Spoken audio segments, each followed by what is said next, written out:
Hi, I'm Judith, and in this simulation video, I'll be demonstrating how to navigate the EMR as a medical virtual assistant using Optimantra. Now, let's go ahead to add a new patient to the system. And in order to do that, I'll go ahead to click on the Add New Patient. So I'm going to go ahead to add a more patient, um, Mary Wilson. And then I'm going to add every other necessary details, and once the basic details of the patients are added, I'm going to save and close. I would have saved, but this patient already exists in my clinic, so I'm going to close. And then let's go and schedule an appointment for the patient that has been added to my clinic.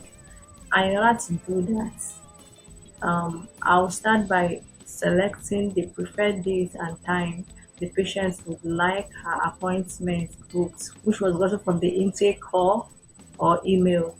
I had already booked some appointments here, by the way. So let's say the patient requested for her appointment to be booked on Friday, the 29th of August by 9 a.m.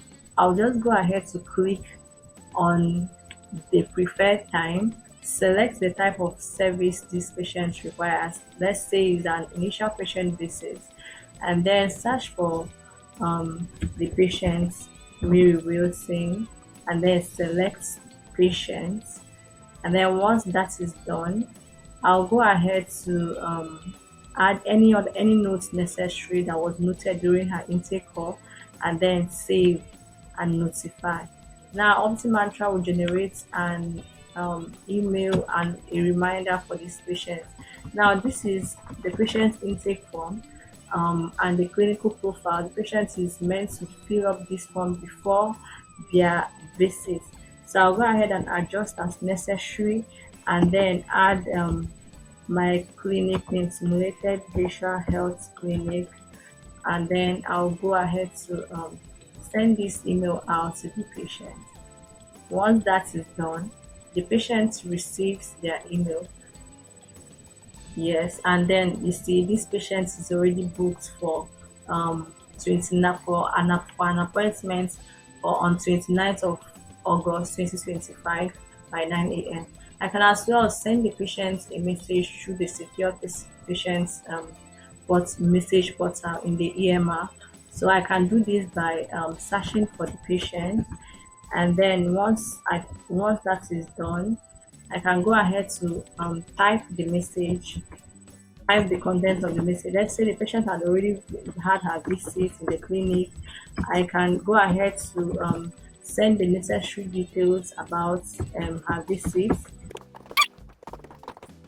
Any other necessary information about her visit will be included here. So I'll go ahead and send this message out to the patients. Now, let's go ahead and see how the patient receives the email about their intake. Now, this is how the patients would receive the email about their intake. This is their, they can click here to view their clinical profile and intake form. Now, let's go ahead to view the patient's portal to see what the patient sees when they log into their portal.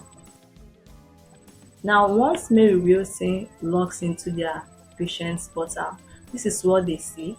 Now, this is where they complete their demographic details. This is also this is where they complete their demographic details and add every other necessary information. Also, they can as well view the messages that has been sent by the clinic from here. They can as well upload all of their impute their past clinical histories here and every other information before their appointments. They can view their treatment plans and every other information from here.